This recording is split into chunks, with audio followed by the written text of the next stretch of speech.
গণঅভ্যুত্থান দমনে শেখ হাসিনার নির্দেশে গণমাধ্যম নিয়ন্ত্রণে ডিজিএফআই এর ন্যাক্কারজনক ভূমিকা ছিল বলে মন্তব্য করেছেন হাসনাত আব্দুল্লাহ। আবু সাঈদ হত্যা মামলায় আন্তর্জাতিক অপরাধ ট্রাইব্যুনালে এই সাক্ষ্য দেন তিনি।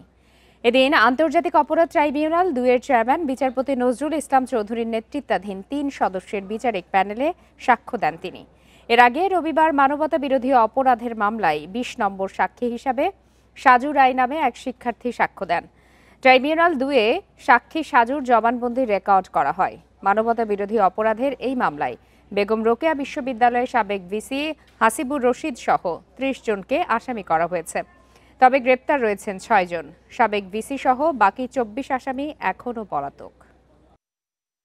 ছিল বিপদগ্রস্ত কিছু সদস্য ছিল যারা হাসিনার লেসপেন্সার হিসেবে যারা সব অপরাধের বৈধতা উৎপাদন করেছে, আনায়গরের বৈধতা উৎপাদন করেছে।